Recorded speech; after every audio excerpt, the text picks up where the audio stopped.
Olá, alunos! E a aula de hoje será sobre o tema As transformações da economia brasileira no século XX. E de que forma o nosso país, Brasil, transformou-se econômico, político e socialmente nos últimos 100 anos. Em seguida, trataremos do tema desenvolvimento econômico, pensando sempre nas políticas dos diversos governos que passaram pela história brasileira. E também as transformações sociais, políticas e, claro, econômicas, que resultaram no padrão de desenvolvimento que nós vivemos hoje em nossa nação.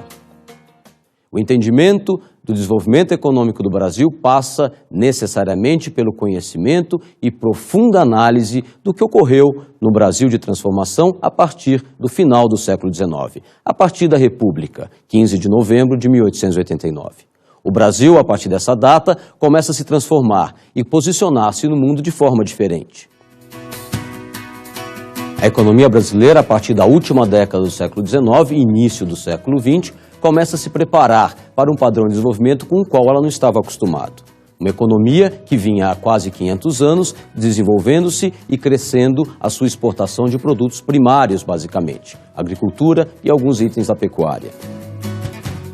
Entramos no século XX com o mundo numa nova dinâmica. Não só o Brasil, mas o mundo à nossa volta, tanto na América Latina quanto na Europa e mesmo na economia americana, começaram a exigir do Brasil uma posição diferente nos mercados internacionais. Os nossos produtos primários agrários não eram por si só suficientes para manter um padrão de desenvolvimento em linha com as necessidades de nossa sociedade. Desta forma, o governo do Brasil precisou trabalhar os principais pontos ou principais gargalos de nossa economia, como, por exemplo, a questão do investimento, a carência do investimento interno e a carência da poupança interna no Brasil, que não permitia o investimento e o crescimento das indústrias num padrão compatível e competitivo no mercado internacional. E competitividade no mercado internacional exigia do Brasil maior investimento em infraestrutura, maior investimento em portos, maior investimento em estradas e maior investimento em escoamento de sua produção. Mas como investir com um sistema financeiro pouco desenvolvido, com empresariado com pouco histórico na área do desenvolvimento privado e a necessidade do Brasil de abrir o seu mercado para produtos internacionais? Portanto, quando estudamos o Brasil no início do século XX, nas duas primeiras décadas antes da crise americana de 29, nós temos que pensar num país que começa a caminhar rumo ao desenvolvimento. Inicia um lento e gradativo processo de industrialização, mas ainda muito embrionário e muito primário.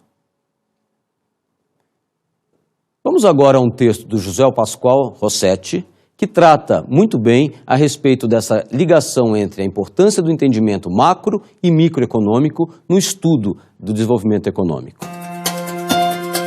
As razões das mudanças são facilmente reconhecíveis. Beiram a obviedade.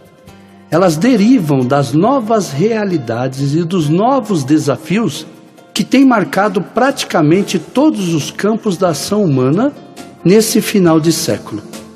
Na área econômica, mudanças de alto impacto têm levado à revisão de conceitos e dos próprios fundamentos de muitas matrizes teóricas.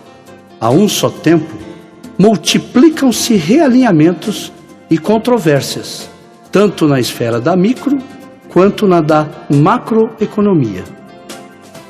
Portanto, alunos, o entendimento do desenvolvimento econômico do Brasil, conforme estudaremos nessa nossa aula, exige de nossa parte um entendimento profundo das transformações. É impossível entendermos economia sem entendermos transformações sociais, sem entendermos contexto histórico e sem entendermos para onde exatamente o Brasil pretende caminhar no início do século XXI.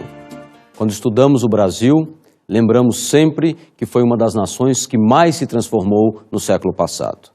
O Brasil parte de um modelo agrário exportador e transforma-se de forma crucial e forte em uma economia diversificada, exportadora e com um mercado interno muito dinâmico. Essas recentes transformações do Brasil têm a sua causa básica nas políticas econômicas estabelecidas pelos governos e na economia como um todo, que sempre mostrou um dinamismo a despeito das dificuldades e dos entraves normais